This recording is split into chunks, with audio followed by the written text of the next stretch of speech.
오늘은 제목에서 말씀하시는 것처럼 우리가 예배에 대해서 함께 말씀을 나누고려 합니다. 우리가 예배는 우리가 신앙생활하면서 가장 중요한 부분이기도 하고 늘 강조하는 것이 예배입니다. 그래서 우리가 한 주간의 예배를 보면은 거의 매일 빠짐없이 예배가 있습니다. 주일에 예배드리고 또 새벽마다 예배가 있고 또 수요일도 예배가 있습니다. 이렇게 예배가 많은 것은 우리에게 분명한 뜻이 있고 또 하나님의 계획이 있을 것입니다.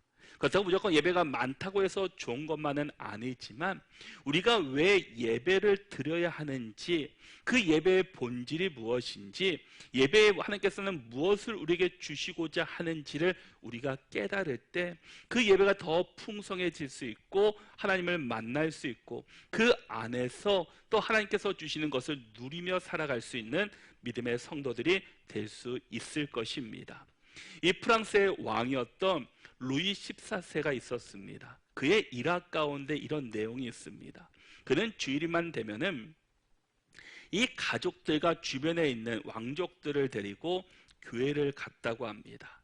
늘 매주 교회에 나와서 예배를 드렸습니다.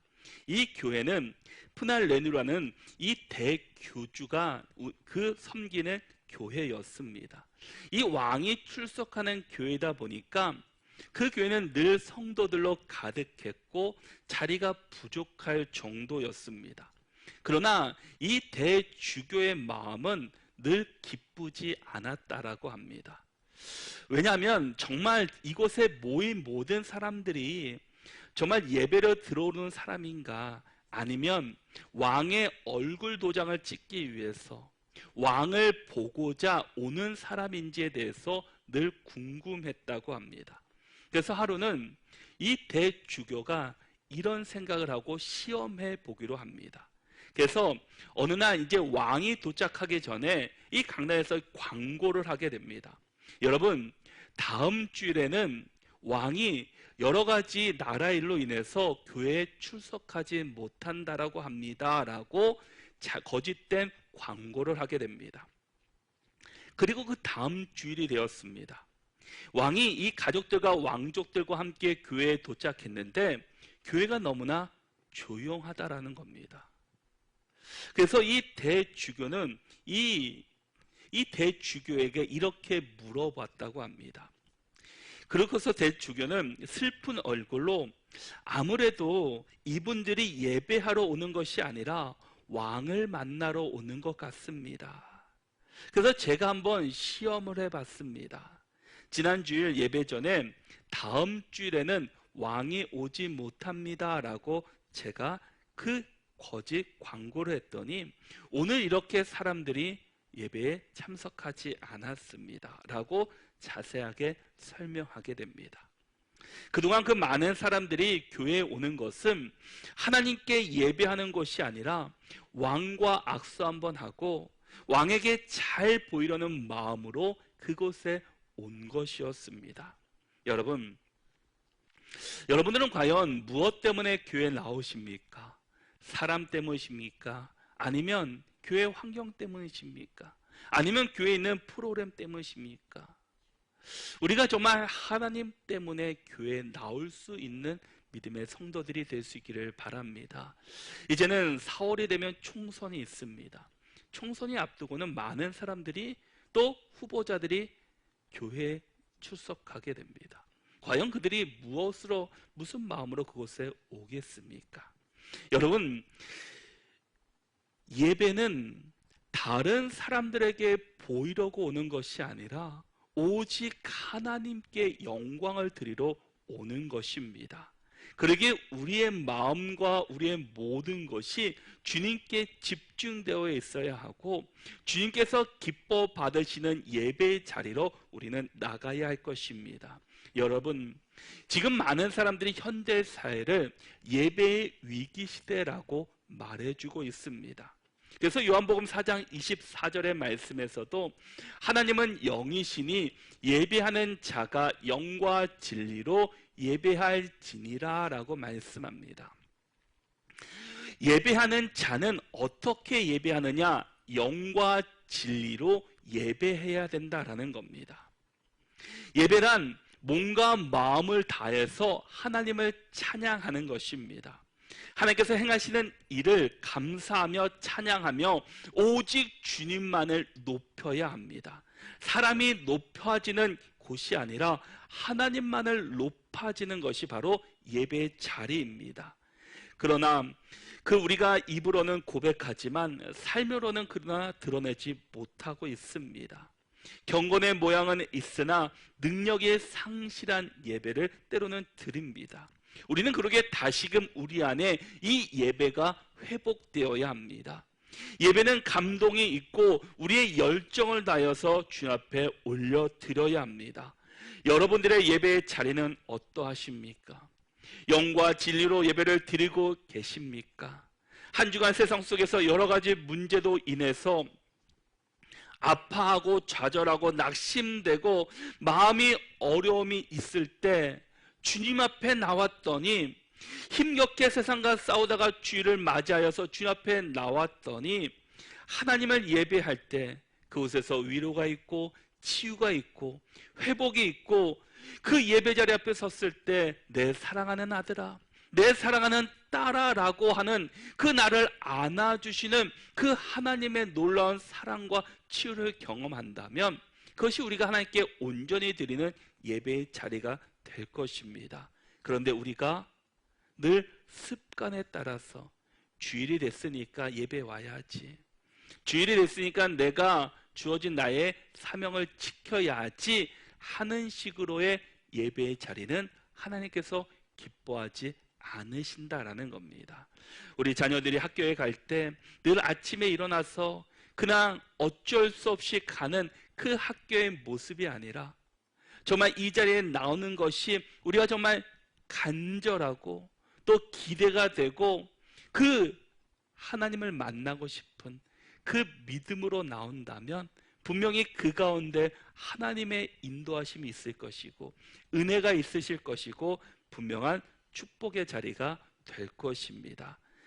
내가 너와 함께 한다라는 그 위로와 격려를 받는다면 얼마나 우리가 기쁜 예배의 자리가 되겠습니까? 여러분, 우리가 이 자리까지 올 수 있는 것은 결코 내 힘으로 오는 것은 아닙니다. 하나님의 인도하심으로 우리는 이곳까지 왔습니다. 그러면 우리 모두가 하나님께서 공급해 주시는 은혜를 누리며 경험하고 회복해야 되지 않겠습니까? 그러기 위해서 우리의 예배의 자리가 회복되어야 합니다. 그리고 우리가 예배자로서의 우리의 모습이 회복되어야 합니다. 세상에서 아무리 위로받고 격려받고 아무리 열심히 해서 보상을 받는다 할지라도 그것은 잠시 잠깐뿐입니다. 얼마 지나지 않으면 다시 원래 모습으로 돌아갑니다. 그러기에 우리가 진정한 예배의 자리, 진정한 치유와 회복과 은혜를 경험하는 자리는 바로 이 자리이고 주님께서 주시는 그 은혜로 우리는 회복해야 합니다. 여러분, 신앙의 가장 기본이고 가장 중요한 것은 예배입니다. 예배가 무너지면 믿음이 무너집니다. 예배가 무너지면 신앙이 무너집니다. 예배가 무너지면 우리의 인생이 무너진다라는 겁니다. 그러기에 예배에 빠지지 말라고, 예배에 꼭 참석하시라고 그렇게 강조하고 또 강조하는 겁니다. 왜냐하면 우리의 인생의 가장 밑에가 있는 것이 믿음의 영역이고 신앙의 영역이기 때문입니다. 우리의 믿음이 온전하게 설 때 우리의 신앙의, 우리의 인생의 모습이 변화되기 때문입니다. 그러기에 우리의 예배 안에 우리의 모든 것이 다 담겨져 있습니다. 여러분, 예배 안에 말씀이 있지 않습니까? 예배 안에 찬송이 있습니다. 예배 안에 기도가 있습니다. 예배 안에 하나님의 뜻이 담겨져 있습니다. 예배를 통해서 모든 것이 우리 가운데 주어진다라는 겁니다. 그러기에 우리가 예배 앞에 온전히 서고 예배 자리를 우리가 잘 지키며 나가야 합니다. 그리고 예배를 통해서 하나님께서 영광 받으실 뿐만 아니라 예배를 통해서 어떤 사람들에게는 변화와 치유와 회복과 능력과 응답의 시간이 되어질 뿐만 아니라 또 예배자로서의 승리자가 되어서 하나님께서 기뻐 받으시는 예배, 또 하나님께서 우리의 삶을 이끌어 가시고 늘 주님 앞에 헌신하며 그 길을 따라가는 우리 모두가 다 되시기를 바랍니다. 그러면 나는 정말 어떤 예배를 드리고 있는가? 여러분, 예배 가운데도 바른 예배가 있고 거짓 예배가 있습니다. 이 바른 예배를 드리고 주님이 찾으시는 한 사람, 그 한 사람이 바로 저와 여러분들이 되어야 될 줄 믿습니다. 오늘 본문은 이사야는 이 BC 740년에서 680년까지 약 60년 동안 당시 이 북이스라엘의 그 선지자로 그 활동했던 사람입니다. 이 북이스라엘은 BC 722년에 아수르에 의해서 멸망을 당합니다. 그리고 이사야 선지자는 북이스라엘이 멸망하는 것을 다 보았던 사람입니다. 그리고 남유다는 BC 586년에 이 바벨론에 의해서 멸망당하고 말았습니다. 근데 이 모든 것이 하나님께서 말씀하신 대로 다 이루어졌다라는 겁니다.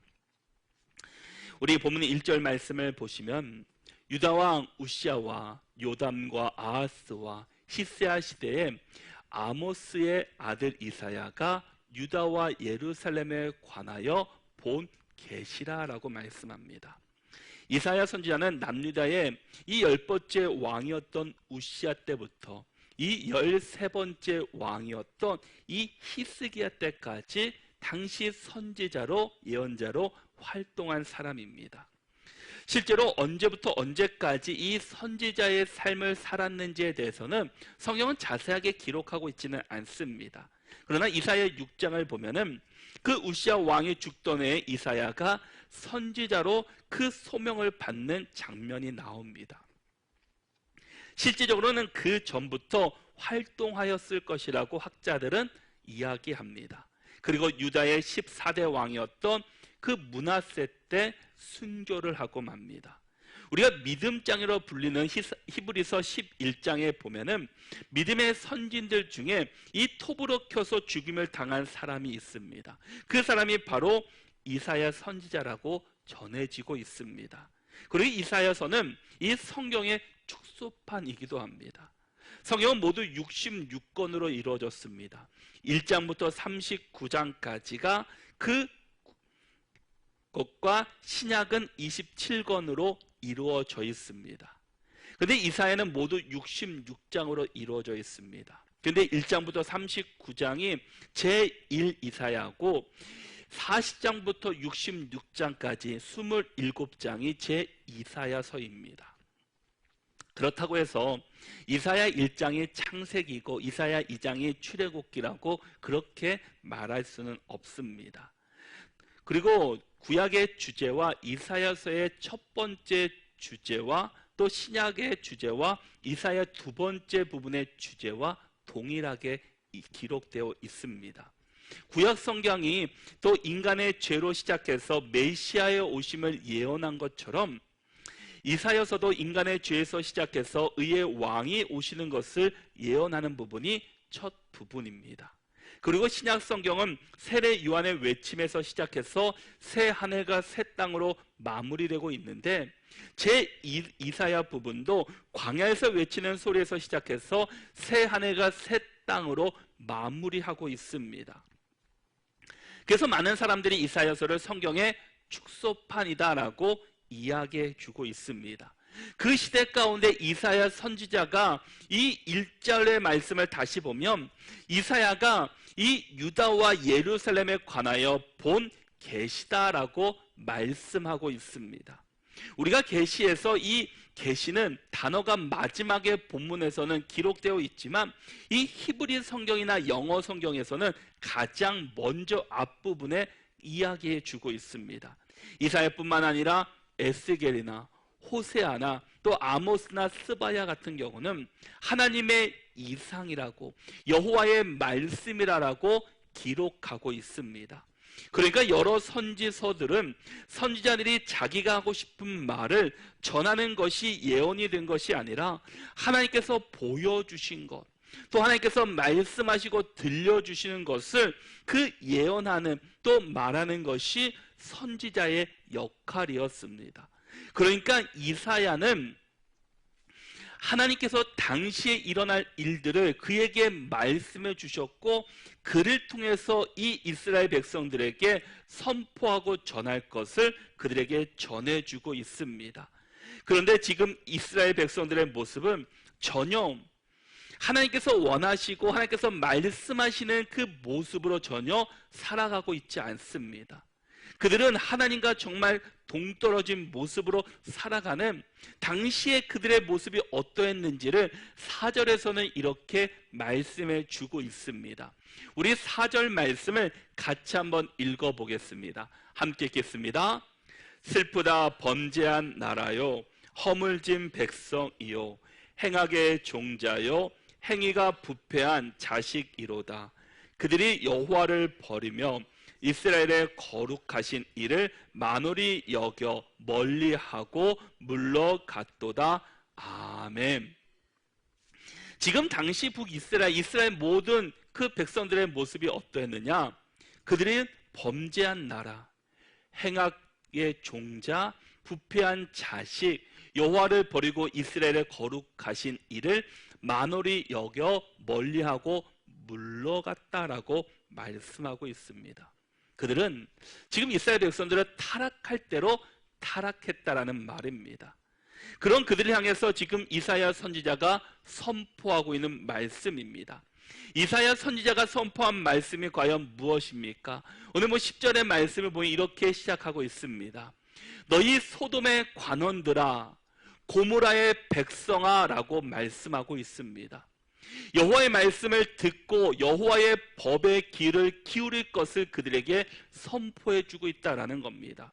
이사야 선지자는 지금 이 악하고 그 죄악 가운데 머물고 있는 이스라엘 백성들을 향해서 선포하는 것은 너희들이 정말 하나님의 말씀을 듣고 하나님의 법궤를 따를 것을 그들에게 말해주고 있습니다. 여러분, 소돔과 고모라는 어떤 나라였습니까? 창세기 13장을 보면은 이제 아브람과 조카 롯이 이제 재산이 많아짐으로 인해서 더 이상 함께 할 수가 없었습니다. 그들을 모두 모을 수 있는 그 땅도 없었고 너무나 이제는 어려워서 둘이 갈라지게 되게 됩니다. 그래서 아브라함은 먼저 조카 롯에게 너가 먼저 땅을 선택할 것을 말합니다. 그런데 이 롯이 이 소알 지역이었던 이 소돔과 고모라가 있는 그 지역을 선택하게 됩니다. 근데 그 선택의 기준이 무엇이었는가? 자기 눈에 보기에 좋은 곳이었습니다. 하나님 보시기에 좋은 것이 아니라 이 롯이 눈을 들어서 한번 쫙 봤더니 이 소알 지역, 그러니까 소돔과 고모라가 딱 있는 이 요단 지역을 그가 선택하게 됩니다. 왜? 눈에 보기에 비옥한 땅이었기 때문입니다. 그런데 나중에는 그 땅이 죄악의 만연함으로 인해서 하나님께 심판을 받게 됩니다. 그들이 심판을 받게 된 것은 다른 것이 아니라 하나님의 말씀을 듣지 않았기 때문입니다. 하나님의 법규를 따르지 않았기 때문이었습니다. 우리 주님은 우리의 길이 되시고 생명이 되십니다. 하나님의 말씀에 순종하는 인생은 결코 그 길을 잃지 않게 해 주십니다. 때로는 잠시 돌아갈 수는 있지만 하나님께서는 그 길에서 결코 이탈하지 않도록 붙들어 주십니다. 그래서 우리에게 있어 중요한 것은 바로 예배입니다. 예배를 통해서 우리가 가야 될 길을 제시해 주시고 우리에게 말씀해 주시고 그 안에 하나님의 뜻이 담겨져 있기 때문입니다. 예배 안에 말씀이 있고 기도가 있고 찬양이 있습니다. 그들을 통해서 하나님의 말씀 우리가 받을 뿐만 아니라 하나님의 뜻을 깨닫는 시간이 될 수 있습니다. 그래서 오늘 본문 가운데 너희들의 행악을 이야기하면서 너희들이 과연 어떤 예배자가 되어야 되는지, 어떤 모습으로 주 앞에 서야 되는지를 오늘 본문 가운데서 우리에게 말씀해 주고 있습니다. 우리 모두가 거짓된 예배자가 아니라 정말 참된 예배자가 되셔서 하나님께서 우리에게 부어주시는 그 사랑과 은혜를 풍성히 누리며 살아갈 수 있는 복된 인생들이 될 수 있기를 바랍니다. 이스라엘이 망가진 이유가 무엇입니까? 이스라엘이 지금 패망한 이유가 무엇입니까? 그들은 예배를 드리는데도 불구하고 예배를 온전하게 드리지 않았기 때문입니다. 그들이 이 제사 예배를 드리지 않은 것이 아닙니다. 그들도 나름대로 열심히 제사를 드렸습니다. 절기가 되면은 그때를 맞춰서 예배 드렸고 또 때때로 필요할 때마다 제물을 하나님께 올려드렸습니다. 그러나 그 예배 중심에 하나님이 없었다라는 겁니다. 하나님을 바라보지 않고 예배 드렸다라는 겁니다. 자기 만족으로 습관에 따라서 내가 해야 될 일이니까 한 것으로 여겼다라는 겁니다. 우리의 예배가 겉만 화려한 예배가 아니라 정말 우리의 중심을 다해 드리는 예배가 될 수 있기를 바랍니다. 그 예배가 하나님께서 기뻐하시는 예배이며 하나님께서 원하시는 예배의 모습입니다. 그럴 때 우리가 참된 예배자로 살아갈 수 있게 될 것입니다. 그럼 오늘 본문 가운데서 드리는 잘못된 예배의 모습은 무엇입니까? 우리 11절의 말씀을 같이 한번 읽어보겠습니다. 11절 말씀 함께 읽겠습니다. 여호와께서 말씀하시되 너희의 무수한 제물이 내게 무엇이 유익하뇨? 나는 순양의 번제와 살찐 짐승의 기름에 배불렀고 나는 숫송아지나 어린 양이나 순염소의 피를 기뻐하지 아니하노라. 아멘. 여러분, 지금 이스라엘 백성들이 제사 드릴 때 어떤 것을 드렸습니까? 순양을 드리고 살찐 짐승을 드렸습니다. 그리고 숫송아지와 또 어린 양, 숫염소를 드렸습니다. 레위기를 보면은 이런 제물을 드릴 수 있는 사람들은 어느 정도 잘 사는 사람들이었습니다. 정말 가난한 사람들은 산비둘기나 집비둘기로 또 아니면 곡식으로 하나님께 예배 드렸습니다. 어느 정도 사회적인 위치도 있고 경제적으로 부족함이 없는 사람들입니다. 그런데 그 예배를 하나님께서는 기뻐하지 않으신다라고, 그 예배를 받지 않으시겠다라고 그 지금 말씀해 주고 있습니다.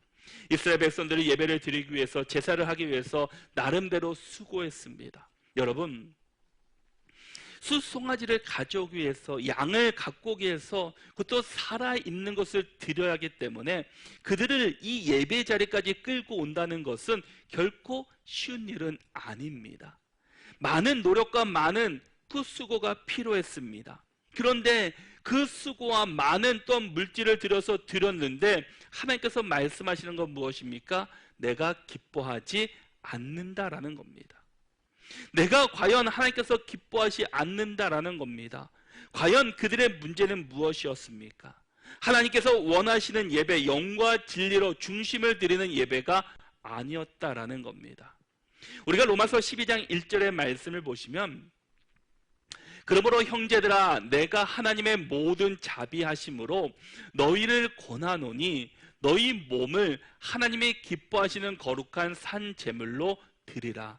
이는 너희가 드릴 영적 예배니라 라고 말씀합니다. 하나님께서는 제물이 아니라 그 몸, 그의 마음, 그 중심을 보시는 하나님이십니다. 우리의 몸을 거룩하게 하나님께서 원하시는 거룩한 산 제물로 드리기 위해 그것이 영적인 예배이며 하나님께서 기뻐하시는 예배다라고 말씀하고 있습니다. 사도 바울이 말하는 몸이라는 것은 단순히 우리의 육신만을 말하는 것은 아닙니다. 바울이 말한 몸은 우리 인생의 전체를 말하고 있습니다. 하나님의 영광을 위해서 내 인생을 사용하고 하나님의 뜻을 이루기 위해 내 삶을 사용하는 것이 삶을 드리는 진정한 예배의 모습이다라는 겁니다. 그러니까 우리가 우리의 몸으로도 예배 드리지만 우리의 마음으로, 우리의 생각으로, 우리의 삶을 통해서 드리는 예배가 정말 하나님께서 기뻐 받으시는 예배다라는 겁니다. 그래서 12절의 말씀에서도 너희가 내 앞에 보이려 오니 이것을 누가 너희에게 요구하였느냐? 내 마당만 밟을 뿐이니라 라고 말씀합니다. 너희들이 이 많은 재물을 가지고 수거해서 갖고 왔는데 이것을 내 앞에 보이려고 오지 않았느냐? 누가 이것을 원하고 있느냐? 너희가 이곳에 왔지만 그냥 마당만 밟고 갔다라는 겁니다. 여러분, 잘못된 예배는 사람에게 보이려는 예배였다라는 겁니다. 유다 백성들이 하나님께 제사를 드리는 것을 중단한 적은 한 번도 없었습니다. 그들이 하나님의 말씀 앞에 순종하지 않고 죄악 가운데 머물고 있을 때도 그들은 하나님 앞에 예배를 드렸습니다. 그들은 표면적으로는 아주 열심히 종교적인 활동을 한 사람들입니다. 심지어 제물도 최상의 것을 드렸습니다. 그러나 하나님께서는 그 제사를 보시고 가증히 여기시고 계십니다. 제사를 드리는 사람을 향해서 마당만 밟을 뿐이다라는 겁니다. 이것을 우리에게 한번 생각해 본다면 우리가 이 자리에 앉아 있기는 하지만 우리가 이 의자만 데피고 갔다라는 겁니다.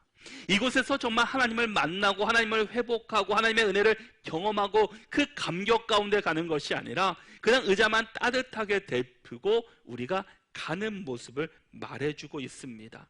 유다 백성들은 그 제사 자체에 관심이 많았지 이 하나님과의 올바른 관계는 관심이 없었다라는 겁니다.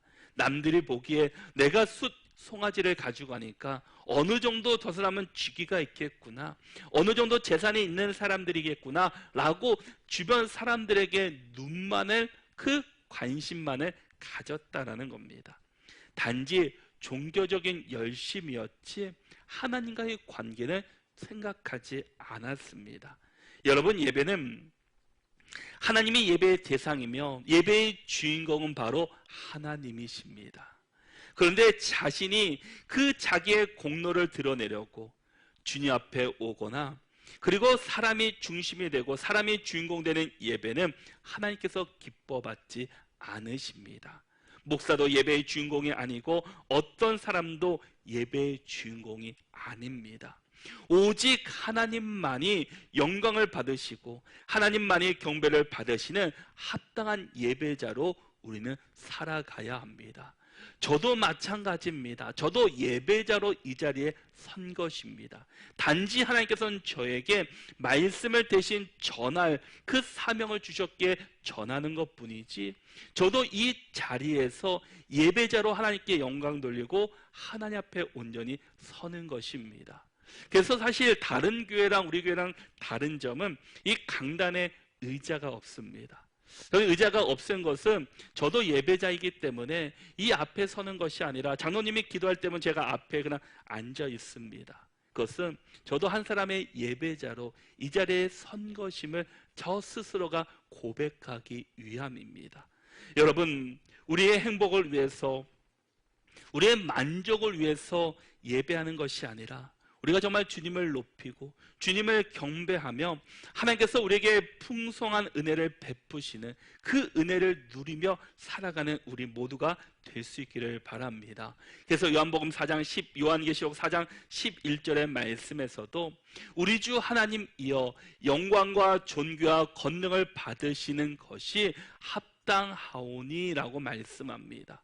오직 하나님께 영광과 존귀와 권능을 드릴 수 있는 우리 믿음의 예배자들이 될 수 있기를 바랍니다. 여러분, 우주 만물을 지으신 분이 바로 우리 주님이십니다. 그러기에 우리는 오직 하나님만을 찬양하고 하나님만을 영광 돌리는 삶을 살아내야 합니다. 우리에게 은혜를 베푸시는 분은 우리의 앞길을 인도하시는 분이 바로 우리 하나님이시기 때문입니다. 그러기 위해서 우리가 어떤 예배를 드려야 되느냐, 어떤 참된 예배를 드려야 되느냐, 16절과 17절에서 이렇게 우리에게 말씀해 주고 있습니다. 우리 같이 16절과 17절의 말씀을 함께 읽도록 하겠습니다. 함께 읽겠습니다.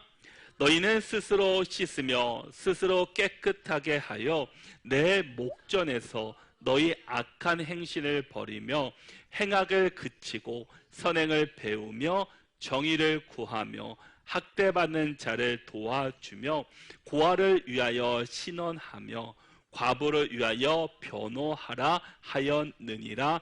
아멘. 참된 예배는 회개가 있는 예배이고 또한 삶으로 드려지는 예배입니다. 진정한 예배는 하나님을 위해 내 삶을 드리는 것이며 하나님의 뜻을 분별하여 그 뜻대로 사는 것이며 하나님께서 주신 은혜 속에서 한 몸을 이루어가는 것이 진정한 예배의 모습입니다. 주일과 또 수요일에 모여 드리는 예배와 새벽마다 드리는 예배만이 예배의 전부가 아니라 매일 살아가는 삶 속에서 하나님의 뜻을 이루며 살아가는 것, 그 자체가 거룩한 산제물이 되는 삶일 뿐만 아니라 정말 진정한 예배의 모습입니다. 하나님께서 진정한 예배를 드리는 예배자가 바로 우리가 되기를 원하시고, 우리가 이곳에서만 예배드리는 것을 끝나는 것이 아니라 각자의 삶의 자리, 가정과 직장, 또 우리가 있는 공동체 안에서 우리의 삶으로 드리는 것이 진정한 예배의 모습입니다. 그래서 17절의 말씀에서 아까 보듯이 선행을 배우며 정의를 구하며 학대받는 자를 도와주며 고아를 위하여 신원하며 과부를 위하여 변호하라라고 말씀하고 있습니다. 그들은 약자들입니다. 누구의 손길도 도움이 필요한 사람들입니다. 우리가 예배 드리고 하나님 앞에 영광을 돌릴 뿐만 아니라 그런 사람들을 도와주고 위로하고 격려할 수 있는 사람들이 되어야 한다라는 겁니다. 근데 그 안에 먼저 회개가 있어야 합니다.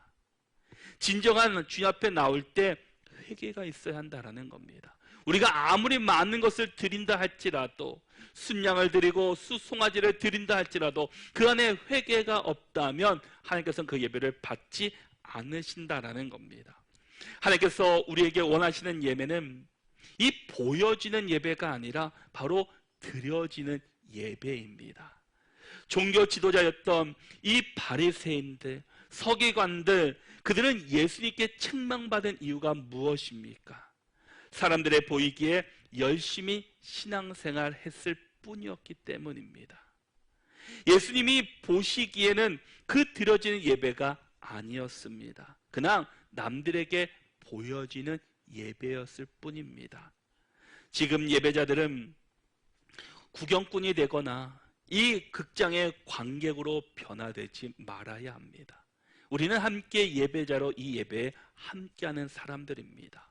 우리의 마음을 다하고 우리의 힘을 다하여서 정말 주 앞에 예배하는 자로 살아갈 뿐 아니라 우리가 보여지는 예배가 아니라 삶으로 드려지는 예배, 또 하나님을 기억하며 하나님께 영광 돌리는 예배자들로 살아갈 수 있기를 바랍니다.